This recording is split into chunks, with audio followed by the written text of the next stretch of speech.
আমি আর্য স্যারকে ভালোবাসি মা, আর্য স্যারকে ছাড়া আমি বাঁচব না, এমনটাই বলছে অপর্ণা তার মাকে। পুরোটা জানতে ভিডিওটিতে লাইক দিয়ে চ্যানেলটা সাবস্ক্রাইব করে দেখতে থাকুন।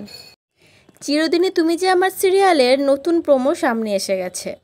সেখানে আমরা দেখতে পাই যে আর্য অপর্ণার সম্পর্কের কথা জানতে পেরে অপর্ণার বাবা অসুস্থ হয়ে যায়। আর সেটাকে জানাই বলো তো বন্ধুরা, মীরা আর্য অপর্ণার সমস্ত ছবি যেগুলো তার ফোনে ছিল সেটা দেখিয়ে দেয় অপর্ণার বাবাকে। অপর্ণার বাবা এইসব থেকে অসুস্থ হয়ে গেলে অপর্ণার বাবাকে হসপিটালে নিয়ে যাওয়া হয়।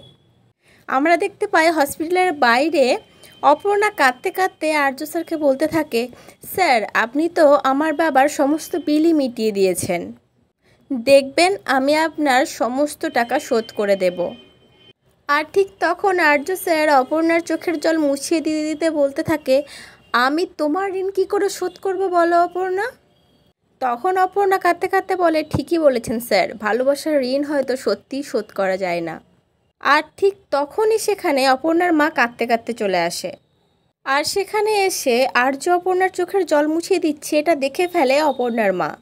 আর তখন অপর্ণা আর্যকে বলতে থাকে যে ভালোবাসার ঋণ শোধ করা না গেলেও আমি আপনার সাথে সবসময় থাকবো স্যার, আমি আপনাকে যে ভালোবাসি। আর অপর্ণার মা এইসব কথা শুনে পুরো আকাশ থেকে পড়ে। তার মুখের চেহারারও অনেক পরিবর্তন হয়, কারণ সেই কথাটা একদমই সহ্য করতে পারে না। কিন্তু আর্য অপর্ণা কেউই তার মাকে খেয়াল করে না। আর্য তখন অপর্ণাকে বলতে থাকে, হ্যাঁ ঠিকই বলেছো, এইটা বলে আর্য তার গাড়িতে চেপে সেখান থেকে চলে যায়। আর ঠিক তখনই অপর্ণার মা পিছন থেকে অপর্ণাকে সামনের দিকে ঘুরিয়ে বলে, মান সম্মান সব শেষ করে দিলি অপু, সব ধুলোয় মিশিয়ে দিলি তুই। এই বলে সজোরে একটা চড় মারে অপর্ণাকে।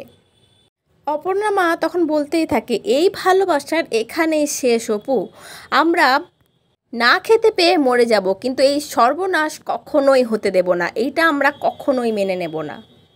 আর অপর্ণা তার মাকে ঠিক কী বলবে বুঝে উঠতে পারে না, সে শুধু কাঁদতেই থাকে। কাঁদতে কাঁদতে অপর্ণা তার মাকে বলতে থাকে, আর্য স্যারকে ছাড়া আমি বাঁচব না মা, আমি আর্য স্যারকে খুব ভালোবাসি। আর এইটা শুনে অপর্ণার মা চোখ বড় বড় করে অপর্ণার দিকে তাকিয়ে থাকে, কারণ হয়তো অপর্ণার মা বুঝতেই পারেনি যে তার মুখের উপরে তার অপু এরকম ধরনের কথা বলতে পারে, মানে তার নিজের ভালোবাসার কথা বলতে পারে। তো বন্ধুরা, তোমাদের কি মনে হয়, অপর্ণার মুখের দিকে তাকিয়ে অপর্ণার মা সুমি কি মেনে নেবে আর্য অপর্ণার এই সম্পর্ককে, নাকি এতদিন ধরে আর্য অপর্ণার মাঝে বাধা ছিল অপর্ণার বাবা, এবার কি তার মাও তার বাবার সাথে সামিল হবে তাদের সম্পর্কটা ভাঙতে? তোমাদের কি মতামত সেটা কমেন্টে অবশ্যই জানিও। পরবর্তী আপডেট নিয়ে তাড়াতাড়ি আসছি, সঙ্গে থেকেও সাথে থেকেও চ্যানেলটা সাবস্ক্রাইব করে দিও। ধন্যবাদ।